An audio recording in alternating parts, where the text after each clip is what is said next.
مليون مليون ايه، مليار دشليار، وشوفوا كل الارقام اللي لسه ما حطولهاش اسماء. مبروك للمغرب. 6 ديسمبر 2022 يوم تاريخي للكرة العربية، يوم تاريخي للكرة المغربية، وهقول انها كمان يوم تاريخي للكرة المصرية، لان النهارده احنا كنا بنتفرج بقلوب مصرية مغربية. والله ما اعتقدش ان في مواطن مغربي كان بيتفرج على الماتش بحماس وتوتر اكتر مني. تقريبا كنا نفس المستوى، نفس الحماس، ولما وصلنا ضربات الجزاء كنت في منتهى القلق لدرجه ان انا خفت على نفسي من كتر الضغط. انا يعني ربنا يعافيكم، الحمد لله انا مبتلى بمرض الضغط، فيعني اللي حواليا قلقانين عليا من الضغط خصوصا اثناء ضربات الجزاء. بس الحقيقه حتى ابطال ولاعيبه المغرب ما سمحولناش ان احنا نضغط كتير او نقلق كتير في ضربات الجزاء. من بدايه ضربات الجزاء وتسيد مغربي عظيم، دقه في تسديد ضربات الجزاء المغربيه، وحائط الصد المنيع اللي اسمه ياسين بونو حارس مرمى المنتخب المغربي، اللي الحقيقه ضلمها ميه ونور على لعيبه منتخب اسبانيا، لدرجه انه منتخب اسبانيا لو انا فاكر صح كده ما جابوش ولا ضربه جزاء. هم شاطوا 3، 2 صدهم ياسين بونو، واحده جت في العارضه. 3 ضربات جزاء شاطوهم. حد هيقول لي امال مش المفروض نشوط 5؟ ما شاطوش 5 طبعا، لان هم ضيعوا 3 ضربات جزاء، ومنتخب المغرب استطاع انه يحرز 3 ضربات جزاء بعد طبعا الضربه المهدره اللي ضيعها بدر بنون لاعب الاهلي السابق. لكن احرزوا 3 خلاص، فالمغرب اسبانيا مش لازم تلعب الكورتين اللي باقيين، لان النتيجه كده خلاص 3-0. فانت متخيل انه منتخب اسبانيا، منتخب لاروخا بطل العالم في نسخه 2010، لم يستطع ان يهز شباك منتخب المغرب لا في ال 120 دقيقه ولا في ضربات الجزاء، ولا هزه ولا هزه. تسلموا يا اسود. وعلى راي الفيلم بتاع كان زمان طريق الى ايلات، عملوها الاسود، عملوها الوحوش، عملوها الابطال، عملوها لعيبه المغرب اللي شرفونا ورفعوا راسنا وخلونا النهارده هنبات ليله ولا احلى، ليله من احلى الليالي العربيه، ليله ولا الف ليله وليله، ليله مغربيه بامتياز، فيها عزم وفيها اراده وفيها تحدي وفيها اصرار. وعشان الحق يقال، المنتخب المغربي يستحق الفوز والصعود، مش عشان هو كان الافضل في ال 120 دقيقه. طبعا اللي كان افضل كان منتخب اسبانيا اللي استحوذ تقريبا في ال 120 دقيقه على 170 دقيقه، لكن هو مش بالاستحواذ.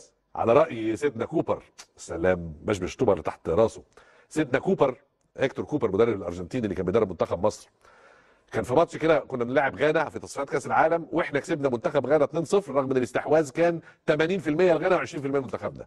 فبعد المباراه قال لهم خلوا ياخدوا الاستحواذ وايه، يروحوا يلعبوا بعيد بيه، المباريات بتتحسب بالثلاث نقط او بالفوز مش بالاستحواذ.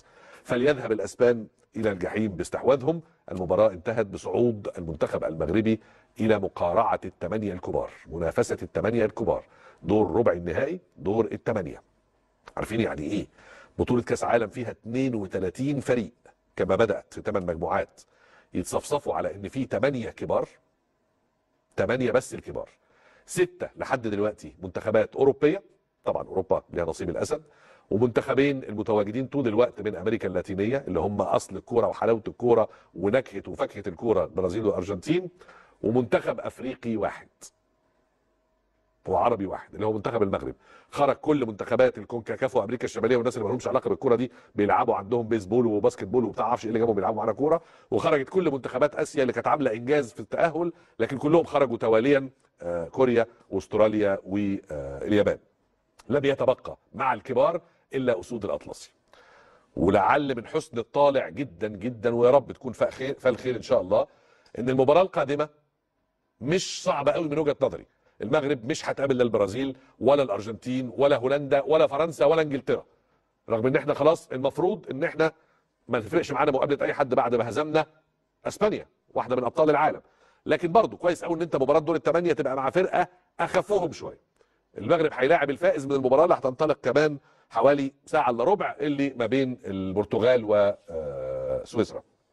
منتخبين بلغه الكره غلسين، منتخبين بلغه الكوره غلسين، ما هماش صف اول زي فرنسا وانجلترا والمانيا واسبانيا والبرازيل والارجنتين، بس اللعب معاهم متعب ولعب عنيف. وطبعا البرتغال فيها رونالدو، والسويسريين بيلعبوا زي دقات الساعه الرولكس كده ماشيين بالثانيه والفيمتو ثانيه. لكن في النهايه بهذه الاراده وهذا التحدي وهذا الاصرار وهذه الجماعيه اللي ظهر عليها منتخب المغرب، لا خوف عليهم وهم يكسبون، لا خوف عليهم وهم ان شاء الله غالبون، وهم ان شاء الله منتصرون.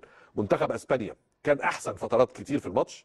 منتخب اسبانيا استحوذ على الكوره، منتخب اسبانيا اتيحت له فرص اكتر في الماتش، لكن الفرق اللي كان عندها تصميم وروح قتاليه واراده وعزيمه اكتر كان المغرب، ولهذا كان لهم الفوز والعبور.